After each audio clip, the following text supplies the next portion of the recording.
Today, the question on everyone's mind reminds me of Good Mythical Morning because we're asking, will it food? This carrot's all I could find. Well, beggars can't be choosy, Dan. Let's chop it up and put it next to my stale bread crust and Fitzhugh's raspberry. Carrot. Did you hear anybody say? Fitzhugh, read the sign. I made it for you. Yet again, we're going to see somebody trying to make Fitzhugh into Dr. Smith. He'll even steal food this time around, despite the fact that he knows there's almost none left. The Alexander Fitzhugh we've been establishing wouldn't do that because he knows his survival depends on everybody's survival. And all of a sudden, Valerie has become his conscience instead of Barry. I think he'd like to switch back because she's not nearly as tactful as Barry. Anyone for hors d'oeuvres? Hang on. Only one, Fitzhugh. You're looking at our last can of sardines. Very well. Just one.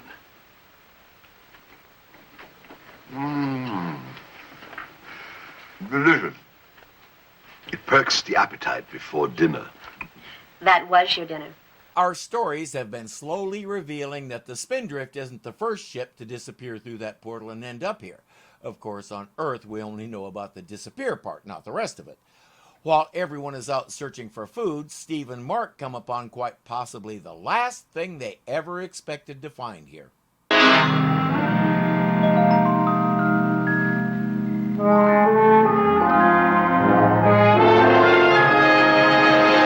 As I said, Celeste Yarnall is just about the last thing you'd expect to find out here. A few months earlier, she was in Nazi Germany, and Corporal LeBeau from Stalag 13 was telling everyone she was a horrible little old lady. Before that, she was a yeoman on the Enterprise who had a thing going with Chekhov. And before that, she was in Big Town dealing with Captain Nice. So what's she doing here, sitting in a jar primping? She's beautiful. She sure is. They really know how to bait a trap. Come on. There you go. You're going to leave her there? That's right. We can't. Come on. Don't be a sucker. They've tried every trick in the book to grab us, and now they're using the oldest one of all. There's a reason folks keep using that trick. It works. Just ask Mark. It's night and that girl is all alone out there. We can't just leave her and walk away. You forget that the only reason you found her is because you noticed someone placed a lantern way out here and you wanted to find out why. It brought you here, so they want you to find her. Steve said it, she's bait. While they're arguing, Dan and Betty went to scout an area where Betty and Barry had seen some giants having a picnic. Their trip was much more productive. Food-wise, they came up with some giant potato chips and a couple of green peas. But while even Fitzhugh won't turn up his nose at that, Mark and Steve don't seem to be hungry. It's not hard to see what's going on. What's with you guys? Mark and I found something out there. This is going to sound real wild. But we found a jar, a glass jar. Well? Oh, all right. I'll play interlocutor. What was in the jar, Mr. Bones? A woman. What usually comes between two guy friends? Yep, a woman. Of our size and species. Tell him what she was doing. Well, then let's go get her. Oh, no, Betty. The woman stays where she is. And we stay where we are. You're going to leave her in that jar? Well, what do you expect us to do? Rescue her? Our gallant captain says no to that idea. And she sure looked like she needed rescuing, didn't she, Mark? Just look at how much distress she's in. She can barely contain the tears. Steve, is she pretty? Very pretty. You think that's the reason Mark's so anxious to rescue her? No, she could be the ugliest girl that ever lived. And he'd feel the same. That's just the way he is. Still, it does help that she's drop-dead gorgeous. And I think he may be overestimating Mark's altruism. He's got it bad for this girl. Bad enough that he'll do something really stupid.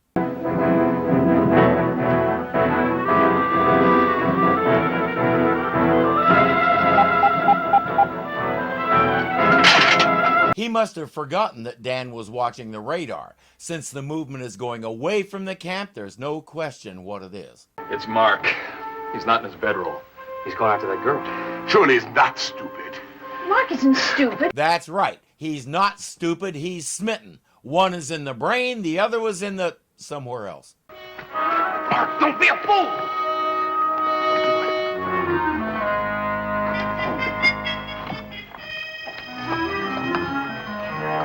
He's determined to get her out of there and save her from the giants. Take my hand, quick. Let's get out of here. There's no need to hurry. We're safe. I'm Marna. She doesn't see herself as someone in need of saving. Mark is blind to that at the moment, especially since they can hear the giants coming.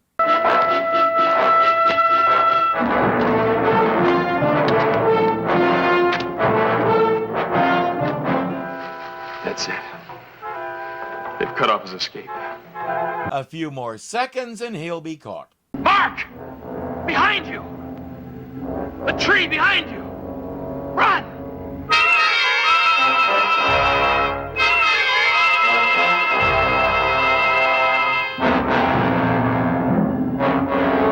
No way did they not see those little people, but they don't seem interested.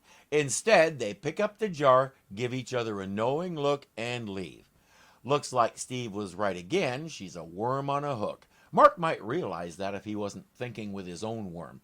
He's leading her further and further into the underbrush, and the others are doing their best to keep up.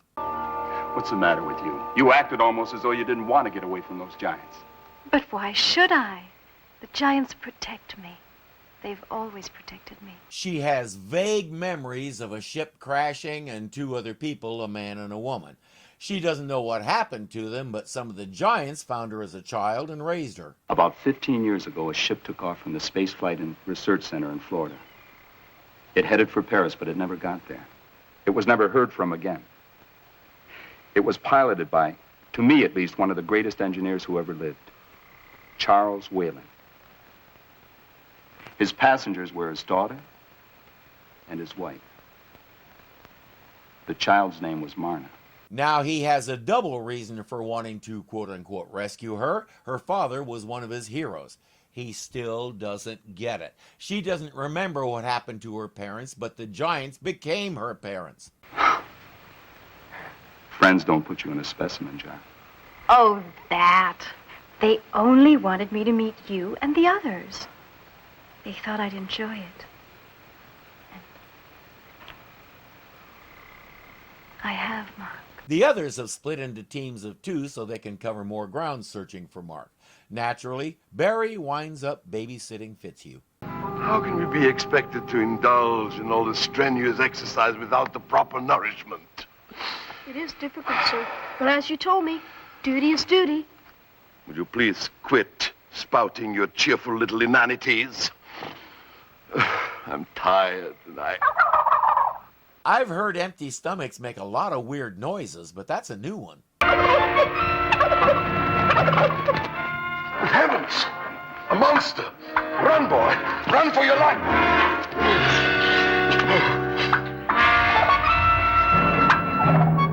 It won't take Fitzhugh long to change his tune, though. He suddenly realizes that's a 5-course dinner on the hoof. They passed some discarded suspenders and a good-sized nail during their search, and Fitzhugh says, let's go get them. I think Barry is the only person on the planet who can't figure out why. They aren't making any progress finding Mark, but if they can bag that and bring it home, I suspect all will be forgiven. We were so worried. The giants came, we thought you'd had it. Everything's okay now. Sorry for what I did, but I had to. He explains who Marna is and how she came to be here and how indebted he is to her father. He says, we can talk more about it back at the ship. Steve says, yeah, about that. Marna, while the men are discussing things, why don't you show me this lovely place? Well, I'd be happy to, Betty.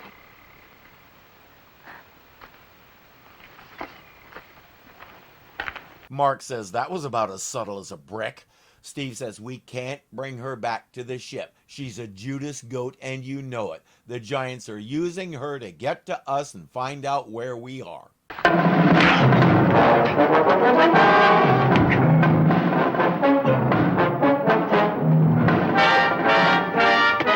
My keen scientific instincts are telling me Mark disagrees. Unfortunately, Steve's disagreement is stronger and Mark is down. I'm sorry, Mark. Mark.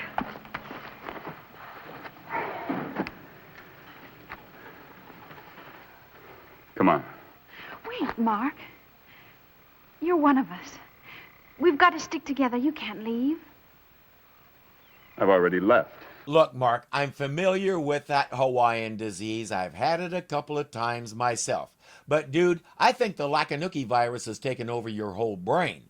Betty says we can't just leave him like that. Steve says no, but we have to meet up with the others before we go after him. At least this time we know which way he went. There's turkey fricassee, turkey a la king, and turkey tetrazzini. Shouldn't we catch a turkey before we cook it, sir? There you go, being all practical again. There's one in every crowd. I should ignore this remark, boy. Go and fetch me a stout pole, quickly. A pole? How long a pole? Long enough to make a harpoon. Okay. Harpoon? That is correct. Okay. Whoever heard of harpooning a turkey? I believe you just did. And regardless of how ambivalent we're supposed to feel about Fitzhugh and his antics, this is brilliant. Dan and Valerie just found them, and Dan was about to read Fitzhugh the Riot Act when the turkey appeared again. While everyone else hides, Fitzhugh is setting up his harpoon.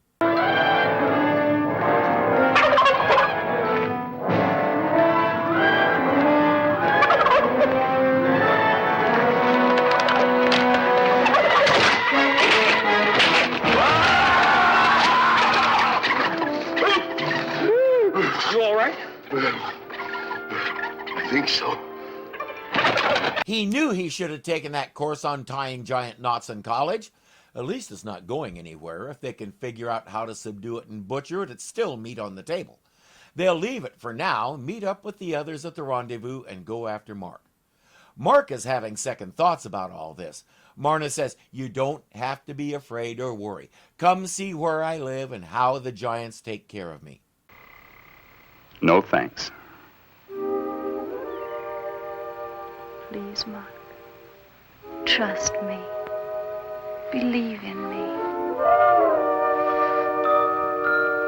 I want to know when and how the giants taught her that. This is as far as we go. Don't be afraid. I live just beyond that fence. Let me show you. Just through that little door. His eyes are so glazed you could use them as windows, but he still has a small handful of brain cells left. This is the end of the line. We're going to turn around and get out of here. I'm sorry you don't trust me. Bye, Mark.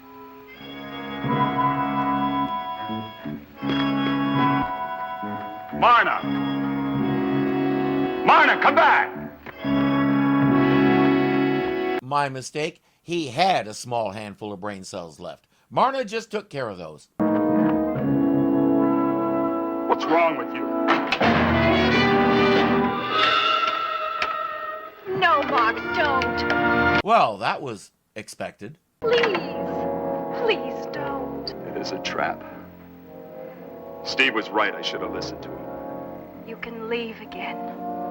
They'll open the door for you. Why didn't they leave it open? Only because they wanted you to see my house. There's this new form of communication called talking that doesn't require locking doors in people's faces to ask them to look at something. Her house is a cozy little place that looks just like your basic Earth bungalow. How they got designs for something like that, we won't find out.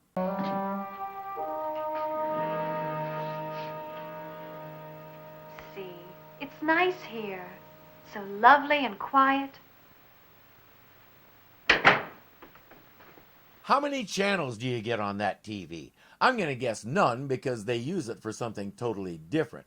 Everything here is fake. The TV doesn't operate, the flowers on the table are artificial, and there are rules. It's quiet. Welcome to Marna's home. I'm glad you've come to visit Marna. Well, he certainly seems sincere. He says the door in the fence is already open and you can come and go as you please. Mark asks about Marna's parents, and all he'll say is they're dead. I know what's wrong. You're hungry. I'll fix that.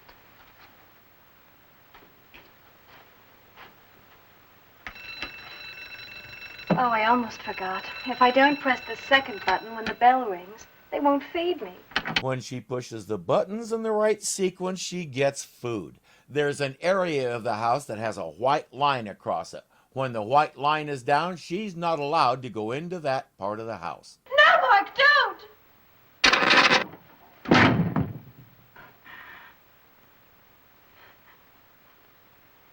Oh, I'm sorry, Mark. I told you it was forbidden. So you did. Did that ever happen to you? Oh, yes. Till I learned. She's a lab rat, and they're doing cognitive experiments on her. And she thinks they're her friends and benefactors. You're a specimen in a golden cage, Marna.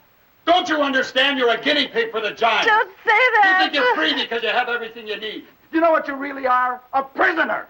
You don't even know what freedom is. No, Mark, don't. Please don't. Don't say that. I'm happy. I'm happy. Don't spoil it. The others are outside the fence. Barry thinks they should bust in and get Mark, but Steve wants to scout the place first. He'll go alone, and Dan will keep everyone else back. I still think we should have gone with him, Mr. Erickson. You heard what the captain said, Barry. My boy, a great man once said, they also serve, only stand and wait. The great man was John Milton, who wrote Pilgrim's Progress, and he had a good reason for saying that. There were lots of things he wanted to do, but at that stage in his life he couldn't do them because he'd gone blind. You don't have that problem. Your only problem is that over the past couple of episodes you've been badly written. Mark is starting to realize something that he should have known all along. You can't rescue someone who doesn't want to be rescued. I'm sorry, Marna. I didn't know what I was saying. That jolt from the door made me angry. I should have listened to your warning. I tried to tell you. I know, I'm stupid. We all have to follow rules. One thing he forgot in all this, a lab rat doesn't know it's a lab rat. And this one is better off not knowing. Well, then you're not unhappy with my house? Unhappy? I'm delighted with it. Well, then you wouldn't mind bringing your friends back to visit me? She says, go get them right now. But before he goes, there's a present for him on the porch. Is this thing real? Of course it's real. They want you and your friends to have it as a token of good faith. Quite a token. How is it useful to them here? To the Giants, that's a chip diamond and not worth much. Their ship doesn't use diamonds for power or anything else. Everybody knows you need dilithium for that. Now, if they get back to Earth, they could probably sell it for enough to buy their own country. But right now, that's a big if, and for the moment, it'd just be in the way. Nice gesture, though, as Mark has come to recognize. No, get out. Don't move. What's wrong? I think this box has a transmitter of some kind in it. Let's see. Good heavens. Wow. It's precious. It looks fantastic. But innocent. What makes you think it's rigged? Well, for one thing, the way Marna acted. She didn't want any of us to be hurt. But the main thing is the Giants had me. Why did they let me go? He recognized that A, she's a bird in a gilded cage, all right, and that's where she wants to be, and B, the Giants are definitely after the rest of them and taught her the fine art of seduction to catch them. Right now, C, Steve has the most phenomenal idea that I've seen in a television show since I don't know when. Why are they tying that diamond box to the turkey's leg, Mr. Fitzhugh? Because they've gone mad. Stark, raving mad. To paraphrase Patrick Henry, if this be madness, make the most of it. Dan pokes it with the harpoon to get it good and riled up and ready to run away.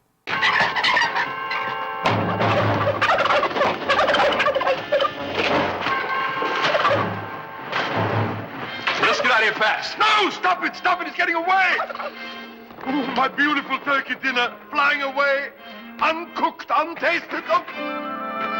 and uncaptured by those giants. Their directional finders will have a fun time tracking that box while our troop safely returns to the ship, where between Mark thinking about Marna and Fitzhugh thinking about his turkey, they can start a fundraiser for some worthy cause and call it a mopathon. If only I could have kept that giant turkey, the whole thing would have been worthwhile.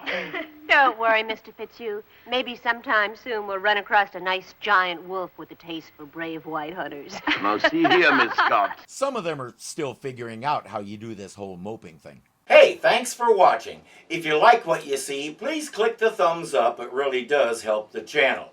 If you're not subscribed yet, the button looks something like this. So click it and join our little family.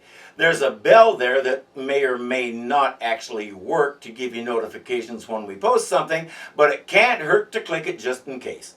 You can also join our Patreon for as little as $2 a month and help me keep expanding and improving the channel. The link is in the description, along with links to a lot of other fun stuff I do.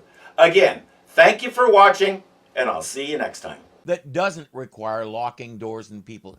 Come on, I can say these words.